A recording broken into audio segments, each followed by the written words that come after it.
Há 64 anos, a LBV acredita no Brasil e investe para que a nossa gente tenha uma vida mais digna e feliz.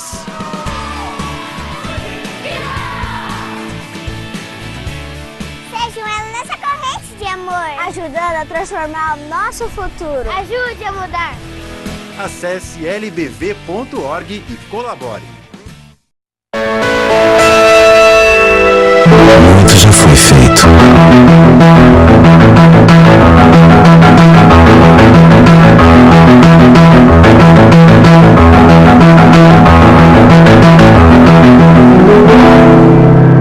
Mas ainda há muito a se fazer. Unicórnios. Todo mundo merece ver a vida. Uma iniciativa Hospital Banco de Olhos de Porto Alegre.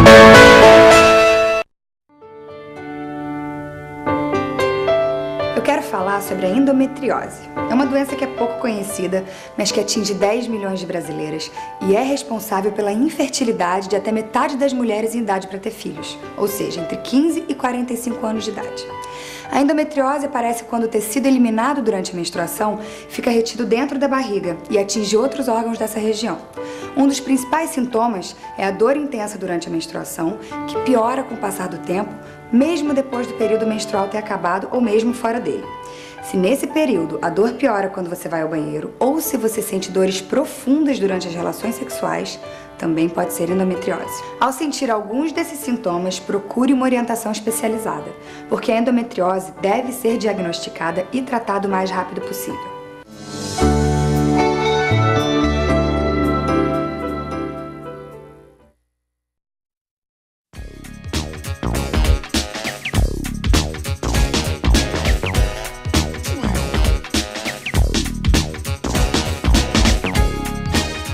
Volta com o programa Norte em Ação e com a grata satisfação novamente recebendo dentro do programa a doutora Marcela Ferrão, endocrinologista, para falar hoje sobre bioimpedância, emagrecimento, sempre com aquele foco importante para que a pessoa, possa realmente desfrutar das boas coisas da vida, mas com saúde, dentro do peso adequado. Além disso, claro, sempre considerando os outros aspectos importantes que vêm contribuir aí, e nesse sentido, é claro, ela participa conosco para trazer essas informações. Tudo bom? Tudo bem. Satisfação recebê-la mais uma vez aqui. Prazer é meu.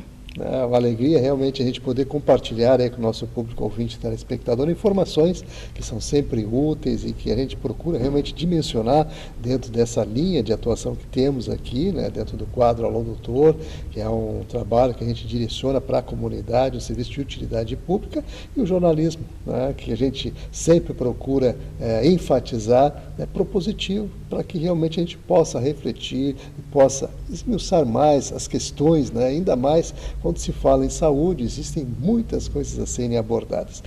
Bioimpedância, vamos explicar o que é isso. Então, o tema de hoje é bioimpedância. É um exame que não é tão novo, mas popularmente agora é uma novidade, digamos assim. A bioimpedância é um exame, então, existem algumas formas dela. Antigamente se colocava as mais antigas, que são, se colocava eletrodos no corpo, e as novas têm formatos de balança mesmo, em que se segura os eletrodos e tem eletrodos nos pés. Mas o que é, essa bioimpedância? Quando a gente fala em impedância, é a passagem, então, quando a gente verifica só a passagem de uma corrente elétrica, aí das várias que tem, a gente tem alternada, e é de baixa frequência e alta amplitude. E quando vai passar por um tecido, cada um tem suas diferenças, então é por diferença da impedância, da resistência dessa passagem, que vai dar, então, separadamente, não só o peso, como uma balança qualquer, mas também vai poder nos dizer assim, quanto exatamente esse peso é músculo, quanto é gordura, quanto é osso, e a parte de hidratação, quanto é água.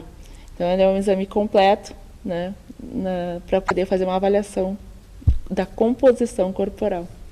Interessantíssimo, realmente a gente ouve falar, o termo realmente sugere as relações da bioimpedância com o emagrecimento é justamente no sentido de identificar, né, o que é gordura, o que realmente tem que ser mantido e o que tem que ser extraído, vamos dizer, do corpo que está em excesso, que pode causar algum tipo de malefício, porque na verdade a gente sabe que acumuladamente, em especial a gordura, ela traz uma série de prejuízos à saúde. Com certeza. E nessa questão assim da bioimpedância, o que essa tecnologia realmente propicia? A bioimpedância, então, é um método da gente avaliar a composição corporal, mas é algo mais específico para a gente saber o quanto é realmente a gordura, porque hoje em dia a gente ainda lida, para poder classificar o peso das pessoas, com o famoso índice de massa corporal, né? Que é a divisão, então, do peso da pessoa pela altura ao quadrado. E que tem uns valores, então, entre 20 e 25 é normal, 25 e 29,9 já é sobrepeso e acima de 30 é obesidade. Só que não necessariamente uma pessoa que está nas faixas normais, né, ela é realmente normal, porque o que importa? Se ela tiver muito mais gordura do que músculo, ela pode ser obesa. E os riscos dela vão ser tão quantos, né, vão ser iguais a uma pessoa que é fenotipicamente, ou seja, que a gente olha e diz que tem um formato de obeso, né? Então, essa é a importância da gente poder ver realmente quem é obeso de verdade e quem não é, e quem tem seus riscos para a gente poder tratar. Realmente tem aspectos bem interessantes a serem identificados, na verdade, até para poder chegar a um diagnóstico, né? Isso. Então, dentro dessa linha, evidentemente que eu gostaria de saber assim, a importância desse exame e o tempo de duração. Então, esse exame ele é importante não só para nos dar, a gente poder iniciar o tratamento do paciente, então, que ele vai nos dizer todos esses valores que eu citei anteriormente, mas também ele nos deixa calcular com mais, fazer uma dieta mais personalizada, porque ele nos dá a taxa metabólica basal de cada paciente, por essa proporção, né? Porque nós sabemos que o músculo é a célula do corpo que mais consome energia. Então ele consegue dizer isso, não, ó, essa pessoa gasta X calorias por dia para se manter vivo, mas ele dá especificamente para aquela pessoa, aquela idade, altura e a sua composição. E também, não só para iniciar, mas como para a gente poder acompanhar esse tratamento, seja no tratamento clínico ou cirúrgico, porque um bom tratamento, a dieta, a pessoa não pode perder mais do que 25% de músculo, né, proporcional ao peso todo perdido. Então, é isso que a gente tem que estar ciente de ter um bom acompanhamento, porque perder número na balança não necessariamente significa emagrecer, né? Realmente, há pouco falávamos e a senhora confidenciava-me que atendeu uma paciente, né, e que não esperava, vamos dizer, olhando assim a olho nu, não dizia que a pessoa realmente tinha aquele grau, né, de gordura no corpo. Nossa. E essas coisas são muito frequentes, doutora Marcela? Assim, há dependendo de uma boa correlação entre esse índice de massa e os valores da bioimpedância. Mas, sim, se a gente encontra com alguma frequência, não nesses extremos, né? Como eu falava dessa paciente que com 26 anos tem um índice de massa corporal normal e uma relação, então, gordura-músculo, o percentual de gordura dela é 45%. Ou seja, ela é uma obesa, né? Enquanto ela veio me procurar por uma questão estética, para ajustar alguns detalhes, a nossa preocupação atual é a saúde dela, porque ela tem todos os riscos de um paciente obeso. Acontece mais, então, com que frequência? Naqueles limites, o paciente já é sobrepeso no índice de massa, mas ele já é obeso no percentual.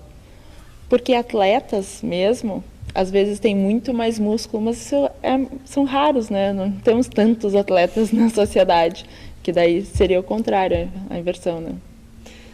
Realmente tem situações aí a considerar, especialmente quando se fala em manter a saúde Mas manter a saúde, que eu digo assim, ó, alimentar-se bem, manter o peso adequado, que inclusive tem relações com a idade. Eu gostaria que a senhora enfatizasse isso, porque por diversas vezes a senhora colocou a situação, além do índice de massa corporal, ainda a relação com a idade, que também tem outras perspectivas a serem consideradas. Com certeza.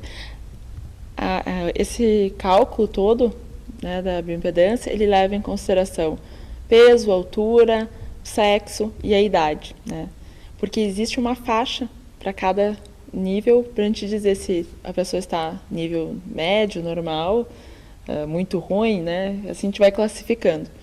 E a gente sabe que com a idade, ainda mais nós temos as alterações hormonais, mulheres entram na menopausa, homens reduzem o nível de testosterona, então pode ter essa perda de massa e também pelo desuso, né? Tudo o que nós não usamos se atrofia, então uma redução da massa muscular reduz o índice, a taxa metabólica basal, e a pessoa então gasta menos energia para suas atividades diárias. Então por isso vem aquela famosa história que eles falam com a gente, com a idade todo mundo ganha peso, né? Sempre é mais difícil, é muito mais difícil. Mas ver se alguém que tem uma atividade física regular, desde precocemente na vida, também está com essa dificuldade. Não é tanto quanto na população em geral, porque preservou a massa muscular, que é quem mais gasta energia. E é uma coisa importante de salientar aqui, eu gostaria que a senhora enfatizasse também a questão do músculo, né, do que realmente representa a pessoa ganhando idade, e mesmo na idade madura, do que realmente representa isso em termos de adequação ao corpo, né, para manter o seu peso e manter também a sua energia, né? Sim, a musculatura, então, quando a gente fala em metabolismo, o metabolismo é a reação de todas as nossas células, né? É o somatório de todas. E, como eu falei anteriormente, o músculo é a célula que mais consome energia na manutenção. Independente do que foi comentado da idade e alteração hormonal e de atividade, a gente vê muito realmente isso. Quem não tem uma boa alimentação, e essa menina, então, que nós comentávamos, ela tem essa relação, esse percentual alto de gordura, porque justamente um dos fatores, não apenas ter uma massa de gordura elevada, ela tinha muito pouca musculatura, né? Então, isso é uma pessoa que não consome, não pratica atividade física. E a gente tem que preservar essa massa muscular, e não há outro jeito de ganhar que não fazendo musculação. E tendo uma boa alimentação, com certeza. Né, tanto no pré quanto no pós-treino, para que isso seja efetivo, né, a performance seja feita. Muito bem. Vamos entrar então em outro aspecto, a questão do exame aí, no que ele auxilia na questão da reeducação alimentar, a sua contribuição. Ele é ótimo quando a gente fala assim, porque quando tu quer estimular um paciente justamente a fazer a musculação, que é a importância, e isso é um conceito meio novo, porque antigamente todo mundo falava, quero emagrecer, então primeiro eu vou correr, eu vou fazer uma atividade aeróbica e depois eu faço a musculação, né? E não, a musculação, por aumentar a massa muscular e aumentar o metabolismo, então ajuda a emagrecer. Mas também a gente vê essa taxa metabólica basal. Normalmente, já citei em outro momento, a taxa metabólica basal de mulheres que não se exercitam, uma faixa de idade normal, nem tão avançada, nem tão jovem, é em torno de 1.200 calorias, para menos, entre 1.200 e 1.000 e 1.200. E homens de meia idade também se pega entre 1.500 e 1.700 e pouco. Só que quando a gente pensa que 1 quilo de gordura, 1 quilo de peso, ele equivale a 7.000 calorias. Se nós desejarmos perder meio quilo por semana, teríamos que reduzir 500 calorias por dia. Então, teria que se reduzir de uma mulher de 1.200, 500 calorias, e de um homem de 1.700, 500 também. Daria 700 e 1.200. Para qualquer um dos dois, é muito pouco, né? O quanto ele poderia consumir. E é que representa um almoço mais um lanche. Não há... Qualquer fast food ultrapassa, né? Então, é isso, é para que a pessoa possa ter essa consciência que eu falo no consultório dos pacientes, ou malha, né? Ou morre de fome, literalmente, ou fica conformado, né? Porque aí tem que se conformar com a situação que tem, mas também não reclama, porque não existe milagre na Terra. A gente tem que se reeducar alimentarmente e na parte de atividade física. Realmente, nenhuma dessas opções é de se considerar, né? Porque, na verdade, elas vêm negativamente contribuir para o sedentarismo e para outras situações aí que só trazem problemas à saúde. Nós vamos fazer um breve intervalo, em seguida a gente retorna, a doutora Marcela Ferrão continua aqui conosco, falando aí sobre bioimpedância. Continue ligado que no instante só a gente volta.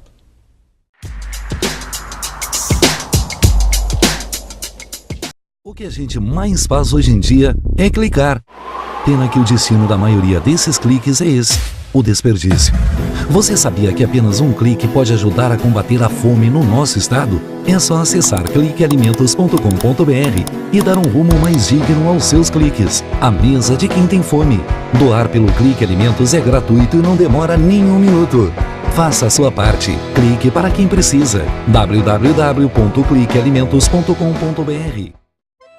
Che, eu sou o guri de Uruguaiana e tô aqui para dar um depoimento. Eu sou viciado. Viciado em erva mate e moída da grossa. Agora, o que não me apetece é ver essa gurizada viciada em drogas, che. E pior, usando na cancha de futebol. Che, tu não me vai atrás de conversa fiada. Bem como diria o Licurgo, droga em estádio não rola. Tá ligado? Mas que barbaridade.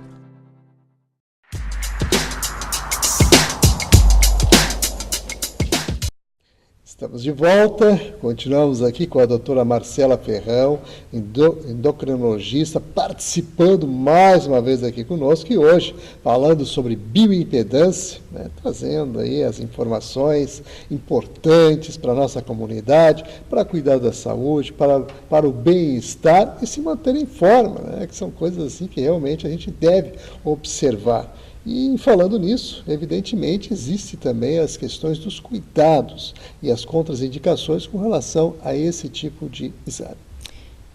Então, não existe bem formal, né, contraindicações, pessoas que não possam fazer. É um exame bem simples, né, eu vou entrar nesse mérito logo a seguir, mas o que hoje em dia não se indica, então, em gestantes, porque não vamos colocar gestantes em estudos, né, em exames, mesmo que seja uma corrente elétrica que a gente não veja, não sinta, pelo risco de prejudicar a gestação e malformação do bebê. E quem tem marca-passo, porque daí tem a interferência de corrente elétrica. Essas são as duas populações, digamos, que a gente não indica a fazer o exame. E o que eu comentei, então, sobre o exame, porque as pessoas ficam, meu Deus, o que é bioimpedância? Atualmente, os modelos mais atuais, então, são balanças, que eu falo, né, que pega os eletrodos nos polegares e nos pés, e essa corrente elétrica vai passar pelo corpo inteiro. E dura em torno de menos de 5 minutos, 2, 3 minutos, está feita a leitura de toda a composição corporal. Muito bem, interessantíssimo, e claro que é uma novidade para quem está chegando agora, mas é algo que já está aí à disposição há algum tempo e trazendo, claro, resultados positivos e, claro, para contextualizar isso, quem são os mais beneficiados? Os mais beneficiados é o seguinte, até por uma precisão maior do exame, até um determinado índice de massa corporal, porque a gordura, quanto maior a massa de gordura, maior vai ser a impedância, a resistência à passagem, né, dessa corrente elétrica. Então, em extremos, muito desnutrido ou muito, muito obeso, não tem essa precisão muito da massa de gordura, exatamente. Mas aí nós já temos extremos que são visivelmente doentes, né, na população. E o que a gente quer é pegar a faixa que há a dúvida, né? Então, os mais beneficiados são essas pessoas que podem estar numa faixa normal e podem ser obesas, ou os obesos mais leves, que a gente pode contextualizar, já é um obeso mais avantajado, né? E tanto para a indicação cirúrgica, Hoje se luta muito para que mude, não seja o índice de massa corporal, apesar de os atletas não serem a população maior.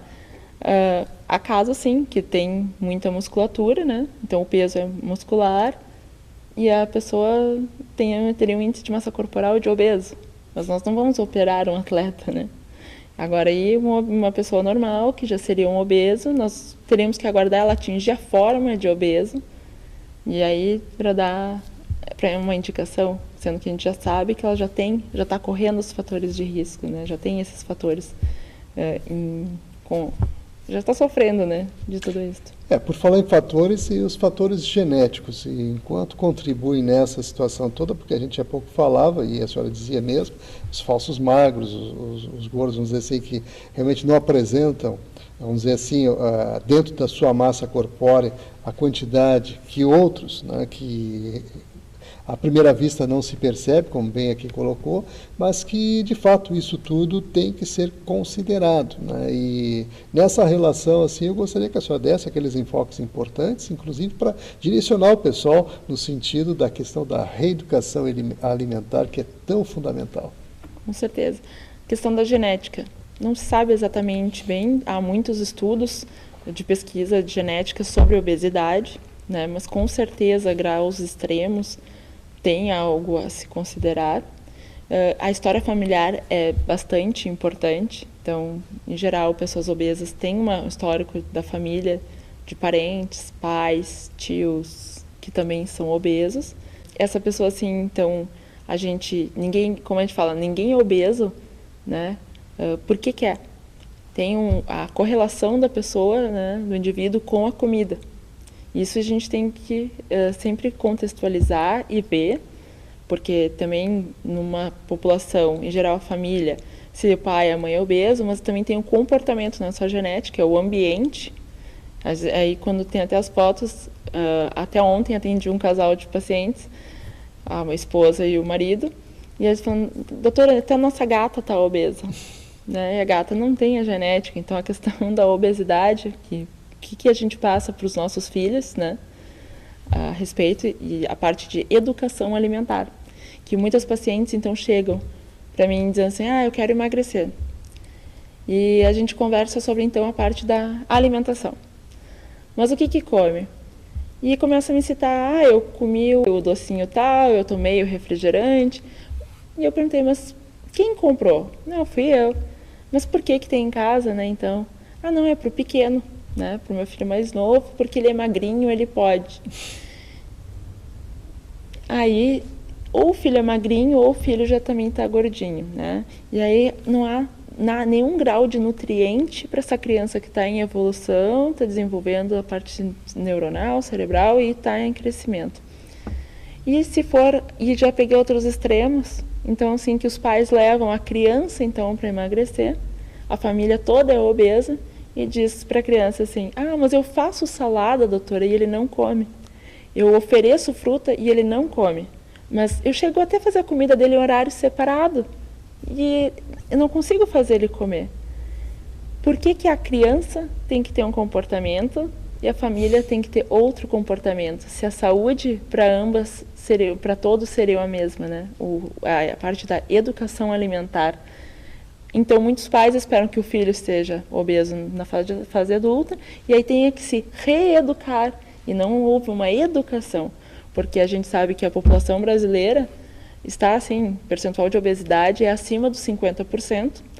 E em nível de preocupação de saúde pública, então tem que haver um investimento nessa parte da educação, seja dos lanches na escola e a educação da população, porque a gente vai ter que investir no básico, nas crianças, para que não se tornem adultos obesos. E, claro, os obesos a gente dar um bom tratamento, já que agora é reeducar mesmo.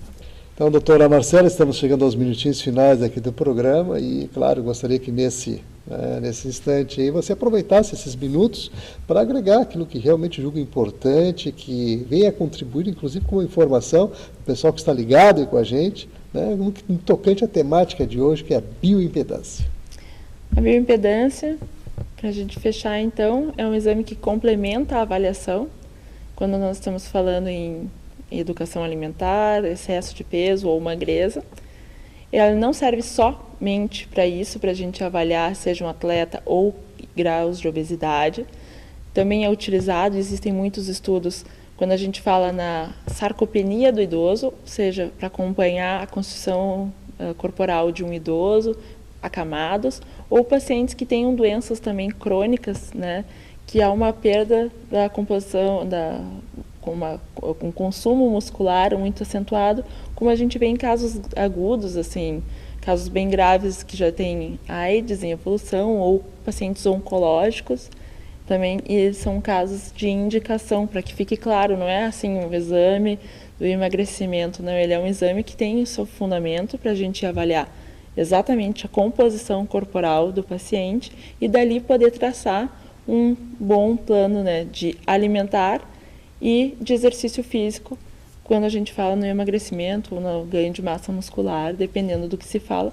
Em alguns casos, utilizando suplementos, que, como diz o nome, é suplemento, né? Ele é para complementar a dieta e não para ser a dieta e nem medicamento. Muito bem, realmente. Boas informações, né? Ficamos muito contentes mais uma vez tê-la aqui conosco. Vamos agradecer aqui pela participação. Eu que agradeço. Conversei aqui com a doutora Marcela Ferrão, endocrinologista, participando mais uma vez aqui conosco. E, claro, ela se coloca à disposição caso surjam mais dúvidas. O telefone está aí no rodapé do vídeo, você pode anotar e fazer contato. É o 3414-2770, DDD 51 aqui de Porto Alegre. E o outro telefone também, o que você pode fazer contato, é o 3307-2770. Né? Como está aí, você anota e pode tirar as suas dúvidas.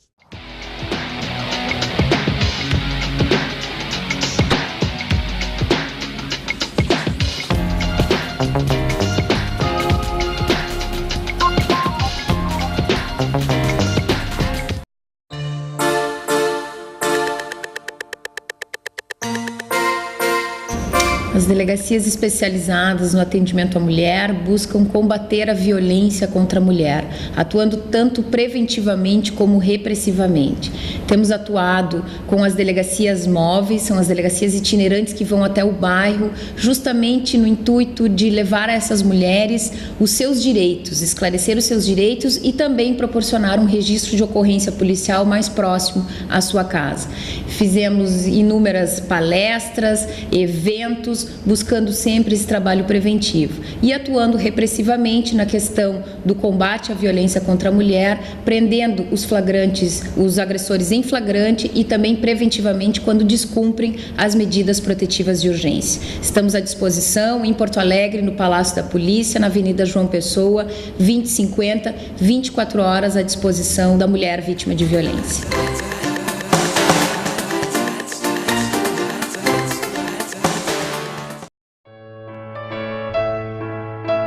Meu nome é Janaína Lima, eu sou coordenadora voluntária da Associação Emanuel.